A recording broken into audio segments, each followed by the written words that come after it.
नमस्कार बच्चों। आज हम आधुनिक संदर्भ में मीरा पर चर्चा करेंगे। भारतीय दार्शनिक वाङ्मय में परमात्मा के साथ आत्मा का संबंध पुरुष और नारी के संबंध के तुल्य है। पुरुष प्रकृति का युगल भाव इसके आधार में है। सत्य और इसकी शाश्वत चेतना को भारतीय मानस की चितिगत धुरी स्वीकार करके विकसित चिंतना के परिप्रेक्ष्य हैं। भारतीय दर्शन में प्रकृति ही आद्य शक्ति का रूप है। संसार की उत्पत्ति के लिए ईश्वर ने स्वयं को व्यक्त करने के लिए पुरुष एवं प्रकृति इन दो भागों में विभक्त किया है। ईश्वर से प्रकृति के उत्पन्न होने से वह उसके सभी गुणों से युक्त है, इसलिए ईश्वर और प्रकृति का एक जैसा स्वभाव है। सृष्टि के विस्तार में प्रकृति ने अनेक शक्तियों को जन्म दिया, अतः यह प्रकृति महामाया सर्वशक्ति रूपा है, जिससे रुद्र, वायु, आदित्य तथा विश्व देवों का विकास हुआ। प्राणी को मोक्ष भी यही देती है, भोग भी यही देती है, क्योंकि यह संपूर्ण जगत की एकमात्र अधिष्ठात्री है। मीरा इसी निसर्ग लोक की आराधिका है। वह गिरधर के रंग में पूर्णतः रंगी हुई है, उनके प्रेम में अनुरक्त हो गई है। 5 रंग का चोला पहनकर झिरमिट खेलने जाती है। राजस्थान के खेल विशेष में 5 रंग के वस्त्र पहन के यहाँ 5 तत्वों के बने शरीर से तात्पर्य है। शरीर रूपी इन वस्त्रों को खोलकर आत्म रूप होकर परमात्म रूप प्रिय से वह आलिंगनबद्ध हो गई है। इसके पति, जिनके पति प्रदेश में रहते हैं, वो उनको पत्र लिखकर भेजती है, लेकिन मीरा कहती है कि मेरा प्रियतम तो मेरे हृदय में निवास करता है। मैं न कहीं आती हूँ न कहीं जाती हूँ, जब चाहती हूँ हृदय में उसका ध्यान कर लेती हूँ। ये सारा संसार नाशवान है, सब कुछ एक दिन नष्ट हो जाएगा, केवल ईश्वर शेष रह जाएगा। अतः भगवत स्मरण एवं ईश्वर ध्यान का दीपक जलाकर मन की बाती बना प्रेम की हाट का तेल डालकर उसे दिन रात जलाते हैं।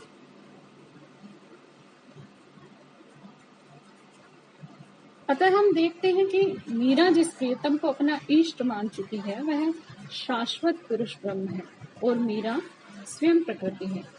पुरुष प्रकृति के विशिष्ट अद्वैत का यह रूप यहाँ अभिव्यक्त हुआ है।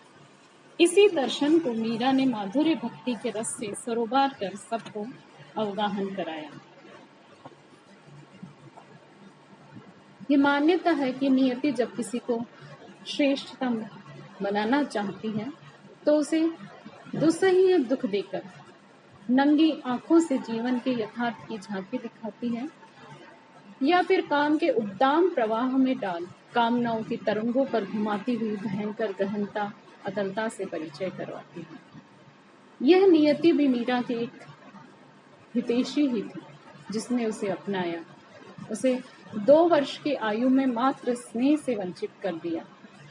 18 वर्ष की आयु में उसके पालनहार चाचा राणा राव वीरम देव ने उनका विवाह कर दिया और मीरा के वात्सल्य दाता उनके दादा राव दूधा भी मीरा की सगाई करके उनके विवाह पूर्व ही मृत्यु को प्राप्त हो गए। मीरा के 18 वर्ष की आयु तक, विवाह होने तक, उन्होंने जीवन के दुख की गहनता का अनुभव प्राप्त कर लिया था। सामंती सामाजिक वर्जनाओं के प्रति लोक चित्त में स्वातंत्र्य की तीव्रता एवं आवेगी क्रांति चेतना की अभिव्यक्ति, सामंती व्यवस्था जिसने लोक समाज प्रवाही जीवन को बाधित और प्रभावित कर रखा था, उसके प्रति व्यक्ति स्वातंत्र्य का विद्रोह मीरा के स्वरों में मुखर हुआ। लोकचित्त को अनुकूल एवं प्रियकर अनुभूतियों से भरकर मुक्त करता हुआ प्रतीत हुआ। आचारों की रूढ़ चकड़बंदियां जाति वर्ग भेद, नारी उत्पीड़न एवं विभेदकारी अपमानित व्यवहारों के विरुद्ध मीरा का विस्फोट स्वर लोक चिति को गहरे तक छू गया। मीरा के स्वरों में उनका अपना हृदय बोलता हुआ लगा। सामंती मूल्यों के विरुद्ध समाज को मीरा में अपना ही मन बोलता हुआ प्रतीत हुआ। मीरा लोक और निसर्ग लोक की आदिमता, आश विश्वास, दुख उल्लास, विरह वेदना की गायिका है। उतनी ही निडर, उतनी ही साहसी, उतनी ही गझिन पुष्पबास। मीरा की आस्था लोक भूमि पर पली पुसी, खिली और विकसित हुई। हर बात उक्ति, उलाहना, राग विराग लोक रंग की छटा में ही व्यक्त करती है। एक तरह के से वह निर्भयता की सीमा पर खड़ी हो, उन्मुक्त और दो टूक और सटीक वचन कहने वाली लोक कवियत्री है, जिन्होंने लोक लाज छोड़कर कहने से अभिप्राय सामंती समाज के मूल्यों को त्याग देना है। मीरा की मनोव्यथा, व्यथा की रूपरेखा और वेदना एक शाश्वत नारी के शाश्वत घाव सरीखी है, जो जब भी दुखों से घिरती है तो एक समूची आदम व्यथा बनकर जाती है। यही कारण है कि भारतीय जनमानस ने मीरा ने उपचेतन तक अपनी पैठ पहचान बनाई। भारतीय जनमानस अपनी प्रकृति में अति गहरा, अनेक परतीय और अज्ञात रहस्यपूर्ण, जैसे प्रकृति, संस्कृति, अध्यात्म, वैसा ही अदम्य, सबल और उद्दाम भी। तथाकथित सामाजिकता के बंधनों को तोड़ अध्यात्म आकाश में मुक्त उड़ान भरने वाली अस्मिता मीरा।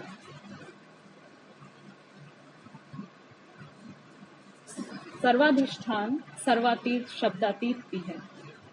इनके लिए 3 प्रमुख बिंदुओं का हम आश्रय लेंगे। चेतना के 3 है, एक 3 बिंदु, 3 अंग प्रमुख है। एक अध्यात्म बुद्धि का आश्रय, दूसरा अधिभूत में इंद्रियों की प्रधानता और तीसरा अधिदेव में हृदय पक्ष मुख्य होता है। ये तीनों ही व्यावहारिक सत्य हैं। अतः अध्यात्म व्यक्ति को मृत्यु के पश्चात किसी भावी जीवन की अपेक्षा वर्तमान को ही बंधन मुक्त एवं सुखी बनाने की सीख देता है, क्योंकि भौतिक अस्तित्व और आत्मिक अस्तित्व दोनों को बराबर लक्ष्य रखता है, दोनों के समान महत्व पर बल देता है अध्यात्म। मीरा के जीवन में उत्तर भाग में संत रैदास के अध्यात्म ने अपने रंग में ऐसे रंगा कि मीरा सभी प्रकार के विभेद और सीमाएं लांघ कर संत प्रकृति में ही रच बस गई। मीरा महान गुरु के शरण में मन, अहंकार आदि को लुटाकर सदा सर्वदा के लिए रहेगी। गुरु मिलिया रैदास जी, दीन्ही ज्ञान की गुटकी, परम गुरा के सरना में रहस्या, प्रणाम करा लुटकी। सामाजिक नैतिकता का निर्वाह सामाजिक व्यवस्था के निर्वहन के लिए आवश्यक होता है, किंतु संत के लिए सामाजिक नैतिकता के मूल्य तभी तक जरूरी होते हैं जब तक वह आत्मज्ञान नहीं प्राप्त कर लेता। अति नैतिकता की सीमाएं जहां आरंभ होती है, संत उनको त्याज्य मानकर छोड़ देता है। मीरा के काव्य में लोक लाज तत्व के कथनों के पीछे उनके द्वारा अर्जित आत्मज्ञान तथा परमात्म ज्ञान, कृष्ण प्रेम की ताब है। मीरा सामंतिक सामाजिक रूढ़ नैतिकताओं को त्याग कर, उन्हें तोड़कर आत्मिक अति नैतिक मर्यादाओं को स्वार्जित कर लेती है।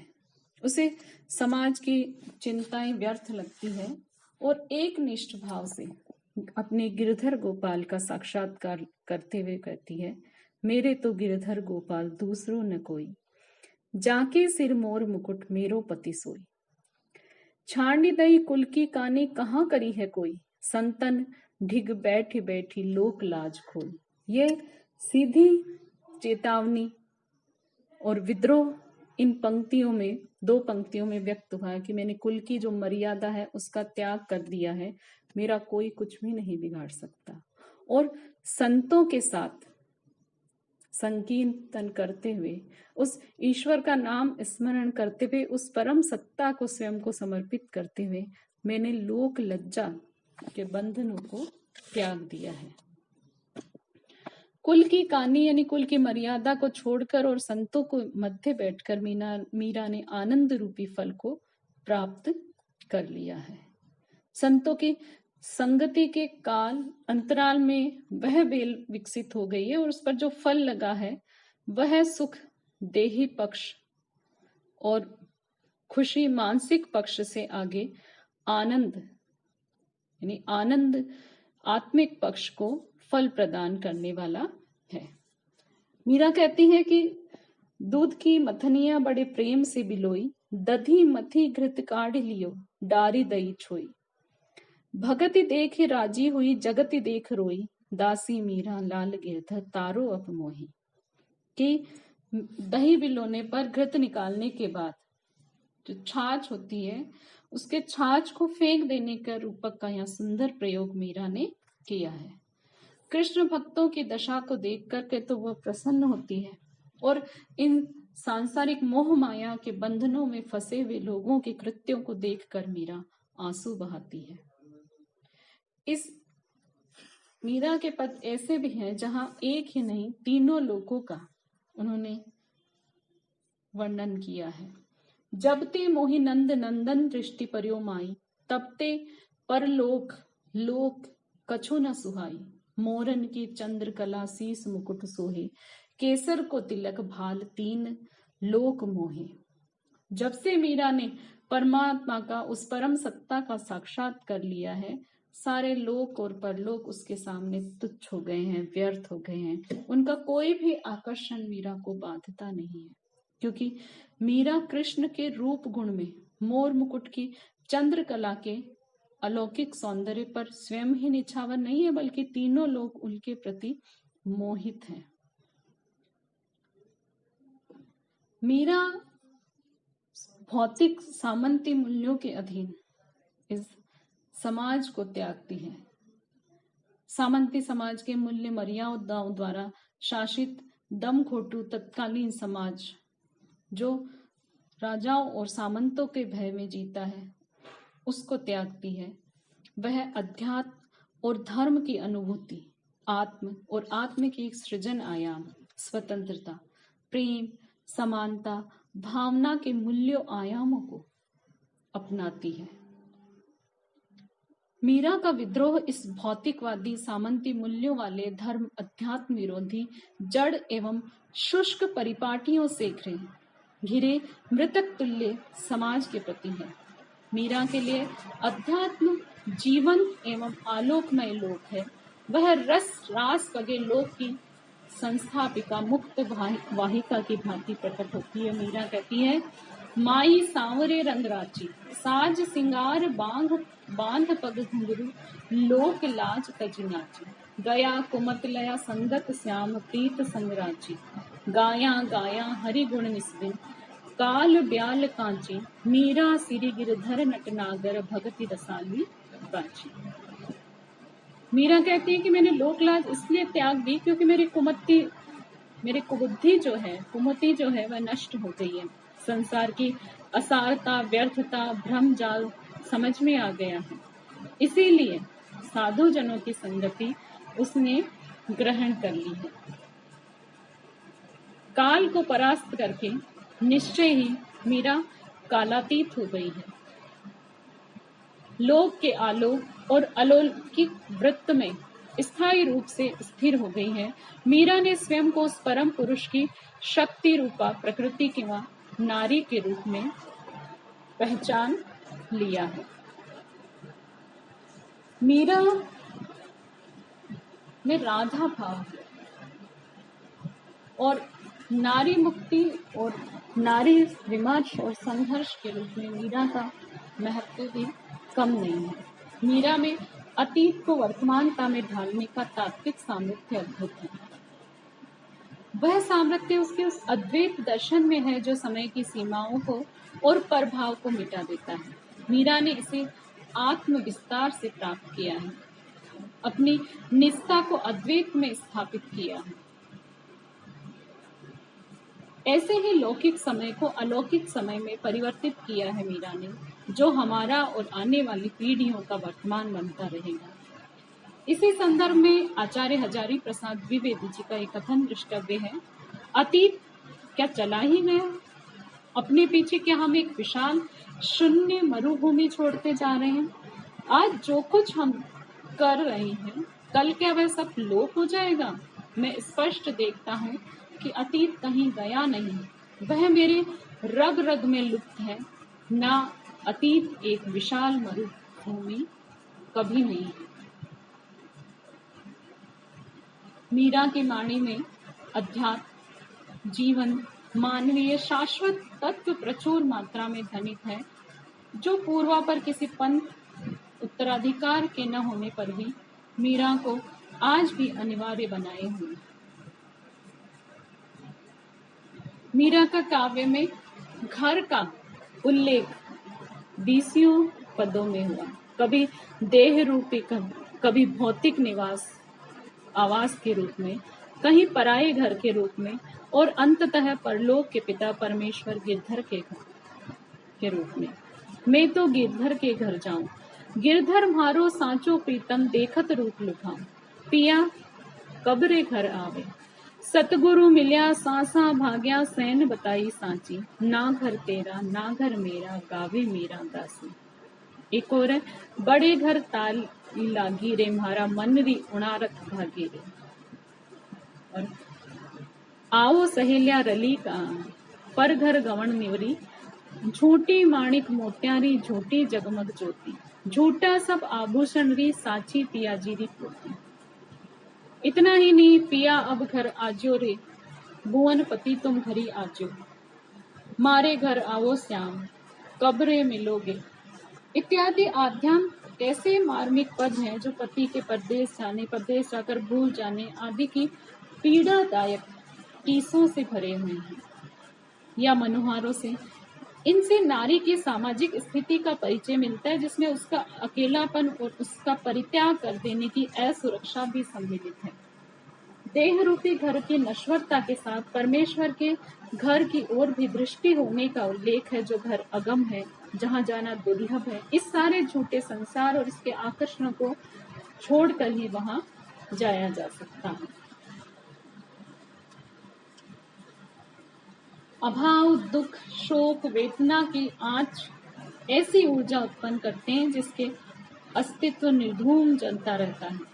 समूचा ही रसायन बदल जाता है, अपना पराया कुछ शेष नहीं रहता है, सीमाएं बिला जाती हैं। बस गोपाल, ईश, परमेश्वर राम ही दिखता है, जिसकी विरह वेदना व्याकुल किए रहती है। इस वेदना को मीरा ने नारी वेदना के दोहरे यथार्थ की अनुभूतियों में ढाल दिया, प्रस्तुत किया। एक विरहिणी आत्मा और दूसरे नारी होने के यथार्थ आयामों से जोड़ दिया है, जो भारतीय समाज में नारी के विडंबनात्मक जीवन यथार्थ से गुण क्रमानुसार बहुविध पीड़ाओं से जुड़ गए। यहाँ हर प्रकार की असुरक्षा, भय उसे हर समय घेरे रहता है। पति प्रेमी से वियुक्त होने की असुरक्षा सबसे बड़ी और गहन रूप में सालती है।